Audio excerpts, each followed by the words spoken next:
One of the cool things is when you hear from somebody that says, you just need to talk to this speaker. That's how we wound up doing this podcast today.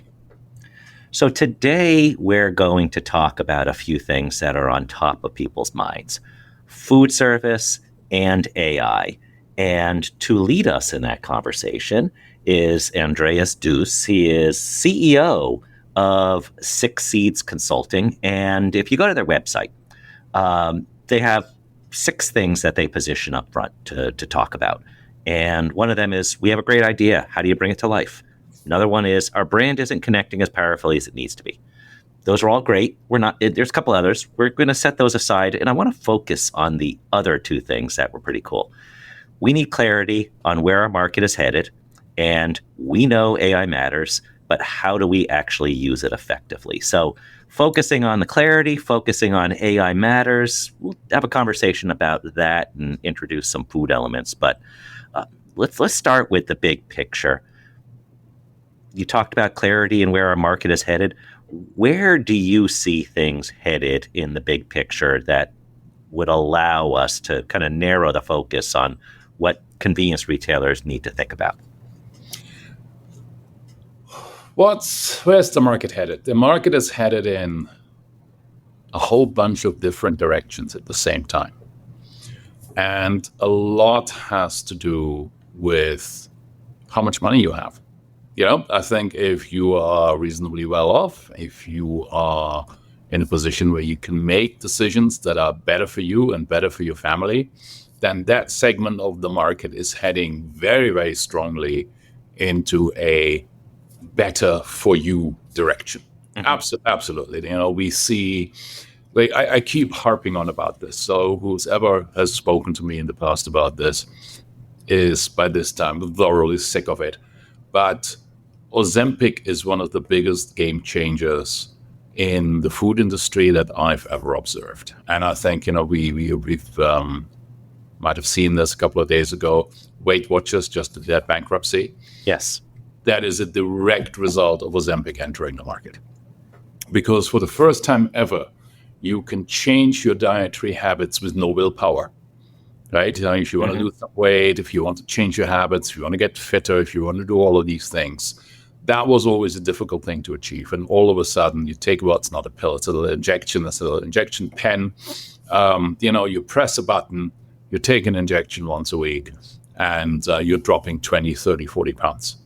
And so that has changed the way a lot of people are looking at food. Because one of the things that we've seen in our research when we looked at this is that people who are Ozempic patients, they start looking at their food consumption quite seriously. And they're doing this because Ozempic helps them break bad habits.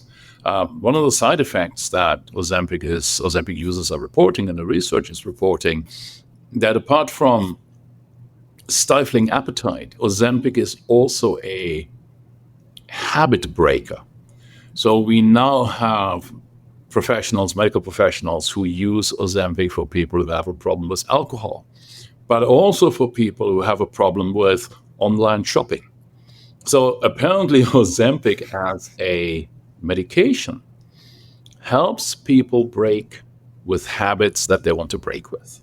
And so as a result of this, what we're seeing is there is an entirely new desire for food that is higher in fiber, that food that has high nutritional benefits, for food that is high in protein. The protein train has been running for quite some time, and there is no signs of it stopping, despite the fact, I'm going to say this, 33% of all men in America eat way more protein than is healthy. Mm-hmm. Around 12% of all the females in the US eat way more protein than is healthy. We do not, as a society, have a protein problem. If anything, we have a fiber problem. We don't eat enough fiber. And we are over-consuming on protein. But be that as it may, the consumer at the end of the day is always the one who makes the decision that they feel is right for them. So all of these things are happening. And then at the other end of the market that is perhaps not in the position to make decisions where a food decision has to do with calories rather than anything else, then, for them, the market goes to what in the industry we refer to as belly stuffers. Right? The most calories per dollar. Yes, exactly. How can I feed my kids? How can I feed myself? And how can I make sure that nobody feels hungry? And so that's happening at the other side of the market. So, like in so many things that we're observing right now in society, there are it's splitting into very distinct segments. And we see this in politics, we see this in nutrition, we see this in income. Personally speaking, I'm not entirely sure how healthy this is when we have haves and have-nots that are separated by a wide gulf. But that's certainly something that we're seeing, that we're observing. When you mentioned the protein train, my first thought was they're putting protein in trains now too. That's gone too far. But no, that's not what you meant. But they are putting protein in a lot of things. Yeah, you have protein drinks now, right? You have protein water, you have protein ice cream, you have all kinds of protein things. And, protein is a healthy thing, absolutely, but within moderation. Mm-hmm. But the protein concept that you talked about is I think really important for our industry to look at, because when you talk about Ozempic or any of those other similar type of medications, it changes, and it's really interesting about the online shopping. I would love to, that's not our area of expertise, but I could do a whole podcast on that one. But thinking about how it changes behavior, it takes away bad habits. It typically takes away like the need for a meal, right? That somebody may say, I'm not going to have this meal, but they still may have something, and that something is usually, I'm guessing, something that somebody will spend more time thinking about. It's not going to be, because they're not hungry necessarily, it's not going to be, I need something salty, I need something sweet. It's going to fill me up. It's going to be, this has a positive attribute related to what I want to do. And that is, I guess, the opportunity and the threat for any retailers in sorting out what that is. So we've done a fair bit of work in Ozempic, and we've helped some of our clients to develop products that are relevant for people who are, and I don't even want to call them patients because they really don't see themselves this way. Ozempic users. People use Ozempic, and this is just our observation. People use Ozempic, or many people use Ozempic, not everybody, of course, but many people that we've spoken to use Ozempic to take control back of their lives. And they feel that by taking GLP-1, they are doing something good for themselves. So it's almost from a psychological point of view. A lot of the people we've spoken to don't look at it as medication. They almost look at it as in the same emotional headspace as a vitamin or a supplement. And the story we're hearing time after time after time after time is it takes away the clutter in my head. So when somebody goes through a supermarket, goes through a retailer, and they walk through the snack aisle, and again, this is a story we're hearing time after time. I used to walk through the snack aisle, and without noticing, I used to buy 5 chocolate bars, for argument's sake. Mm-hmm. And now I walk through the snack aisle, and I don't even notice the chocolate bars anymore. So that's the story we're hearing all the time. It takes away that instant desire. And this is where the connection to online shopping comes in. It takes away this instant desire for gratification. I stopped drinking alcohol 5 years ago. And it was like a dry January turned into a dry February. A dry February turned into a dry March. And by the end of March, my wife told me I wasn't snoring anymore. And I noticed I was sleeping a lot better. My blood pressure was down, and I was running faster and all of these things. So I decided to not drink alcohol anymore, because clearly it was doing an awful lot of things good for me. And then about 6 months after this, I realized that I was eating all the sugar in the world. And I actually had put on weight. And I had sort of moved I'm going to have a glass of wine or a beer on a Friday night. That moved to a piece of chocolate. And that had completely gotten out of control. And so I can sympathize with, the walking through the snack aisle and saying, "Ooh, my entry drug was always the Kit Kat bar. That was like the thing I really, really liked. And it was hard to wean myself off this. It was actually a lot harder than to say, you know what, I'm kind of done with having a beer. I'm done with having, sugar was like a hard thing to give up myself.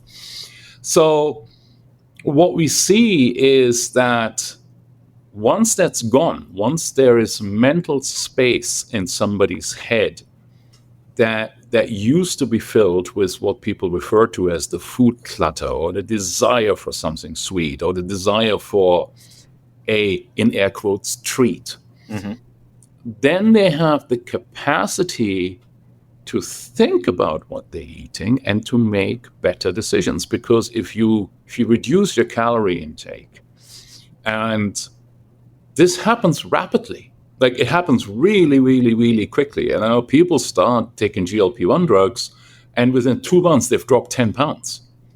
And they feel better, and they look better, and people start commenting on them, and their headspace gets clearer.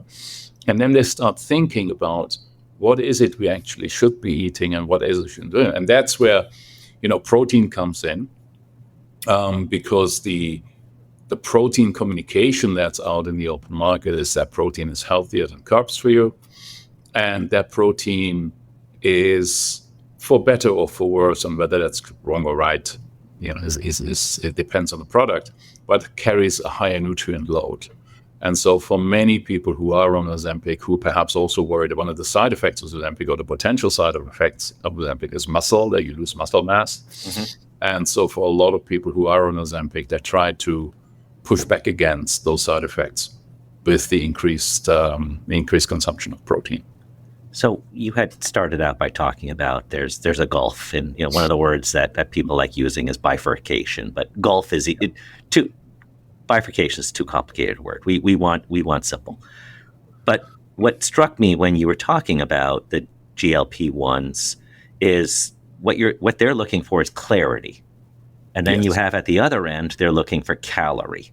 Yes, correct. And very similar words, but obviously very different. And when you are talking to retailers, regardless of channel, whether it's convenience, whether it's some other channel, how do you tell that story of clarity and calorie and appeal to the right people? I know it's not easy to describe in a 2-minute soundbite, but what are the things that are big picture ways of looking at this?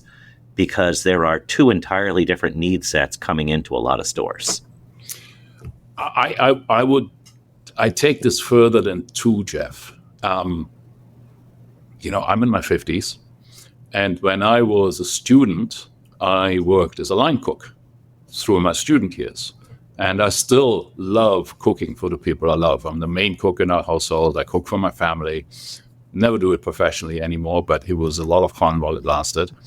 But when I had a dinner party, when I was like a 20-year-old, 21-year-old cook, and we had a dinner party at the weekend, this is how a dinner party worked. My house, Saturday night, come and eat, bring wine. And we still have dinner parties, my wife and I, with our kids are a little bit older now. We still have dinner parties. We still love having people around. And now a dinner party works like this.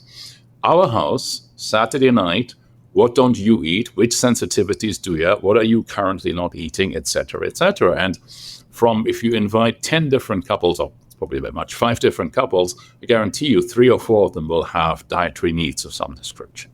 So the consumer, and I'm using, the consumer in air quotes, has never been better informed, and has never been more specific in the things that are important to them. I don't drink alcohol, so I'm not, I'm perfectly fine to make allowances for my friends when they come in. And I say, well, you're vegan, so let's cook a kick-ass, a really great vegan meal that everybody can enjoy. When I'm coming to somebody else's house, and they might have some fantastic alcohol-free beers there waiting for me, so I'll do the same there. But so what we're seeing is it's not just the gulf between the people who really need to stretch their dollar to get as much calories as they possibly can into their system, and the people who have the luxury to make decisions that are based on their individual needs.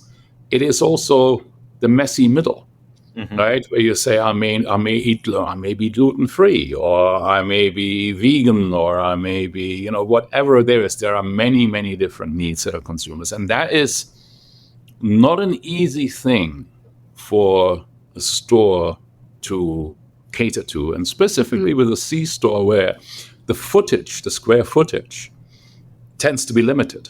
Right. That is not an easy thing to get right. I mean, what we are seeing when we're talking to C-store owners and when we're going into C-stores, that we're seeing a lot of C-stores that are actually specializing. I was in a C-store recently that was a teenage boy's dream. And so they all are. Yeah, they all are. But, this particular store had imported all kinds of different snacks from all over the world and turned this into a snack emporium where you could get Chinese snacks and Japanese snacks and Korean snacks. And I have 3 teenage boys living in my home, and my wife and I refer to the current time as the locust years, where, we go shopping in the morning and in the afternoon, the fridge is empty. And all 3 of them just went absolutely wild in the store and came back with this haul of snacks from all over the world. And, I asked the owner, I said, so how's business going? And he laughed and said, well, look at how much you're buying. So the specialization there worked really, really, really well. And then I've seen C-stores in very affluent areas, and you feel like you're walking into a small store in France, in the Provence, right? And so they specialize on high-quality cheeses, and they had charcuterie boards and all those kinds of stuff in a C-store that was open 24 hours a day because the neighborhood warranted that kind of offering. And then, of course, you have other stores that are providing essential services in neighborhoods that are essentially food deserts. And that's where a convenience store very, very frequently is an absolute lifeline to the people who live there. So, first off, thinking back, our kids are a little older, but when we would come home with groceries, they would help unpack, except they weren't helping unpack. They were grabbing stuff to open before they could even hit the pantry. So I share your pain.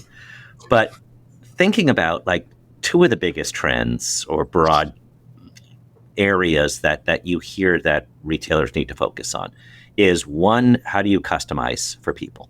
And you had talked about that with your dinner parties. You take into account how everybody has different needs or wants, and how do you create something that works for everybody? At the other end, you hear people say you need to be famous for something, and your examples about the stores that have all these snacks from around the world, or the places that look like Provence, those are places that are creating something that they're known for. You describe them in one sentence, and I got it, and I want to go there. So is there a way to do both, where you can do some level of customization and still be known for something and do it in a small footprint? Yeah, I think so. I think specifically, one of the wonderful things about convenience stores is that you have the freedom to experiment. And that I think a lot of the larger banners really struggle with, because the larger banners, they have they're very often driven by a huge amount of bureaucracy. Getting something in there is very expensive for the brands very frequently. If their MOQs are high, their velocity requirements are such and such. But I've talked to an awful lot of C-store owners, and they said, well, when somebody comes in here and has something interesting, we sometimes just put it out. We put it on the counter and we see if it flies. And so what we're observing is, because the stores are smaller, and I know they're also, we know the big C-stores chains, but very frequently when I talk to operators in these stores, there is a real entrepreneurial, I'd love to know if this matches your experience, but I observe a real entrepreneurial streak coming through. And a real passion to do something, I think the best word is cool, to do something cool and to try something new. And not everybody, of course. There are people who say, look, that is the company line and that's what we sell and that's the end of it. But I just see that, the C-store of old, where it was, if you were lucky, you got like a 5-year-old hot dog. We see really cool things happening in C-stores today. And I think there is this mixture of observing what the consumer wants and where the wind is blowing from, and then having the ability to actually try these things out on a scale that allows that experiment to either fail or succeed, and when it succeeds, you scale it up. So, mentioning the cool, we were at a meeting a couple of years ago, and we organized a meeting. It was during the time of COVID, so we're all on Zoom or Teams or something like that. And we decided to start out the introductions. Say your name, what do you do, all that stuff. And then we said, tell us your favorite memory of being at a convenience store when you were a kid. And the cool thing is, you had mentioned the word cool, fun. Everybody had an amazing, and some of these people were not people that you would think of as core convenience store customers today, but they lit up. It's like, I'd ride my bike. It was my first taste of freedom. It was the first time my parents trusted me to go out on my own. They were all amazingly popular or positive and affirming messages. So I think that's one of the other things that our industry could take advantage of, is how do you appeal to all these positive memories that people have about convenience stores, and how do you make them different? Do you appeal to wherever somebody is in their life, both in terms of needs and wants? And we're not going to solve this in the next 2 minutes, but that is really at the core of all these things. When we started at the question, where's the food market heading? That's another thing to take into account into that mix as you look to define where you need to be. I was talking to my business partner earlier on about this podcast, and I say, I'm going to meet with Jeff and, talk to her about it. And she said, it's exactly what you just said. She just lit up. And she said, she said, in the basement of my house, there is a tea set, a plastic tea set, that I bought at the convenience store next to my parents' house because they used to sell toys on the top shelf. And she said, I bought this plastic tea set when I was 7 years old, and I still have it. And it's something I will never throw away because it reminds me of all the things you've just said. Running through the convenience store, cycling the bike down there, having a quarter, buying chewing gum or sweets or what have you, the way we all used to do. And so those childhood memories are incredibly precious. And so one of the, as we're talking about emotions, two grown men talking about emotions. Yeah, you're grown. I don't know if I am yet.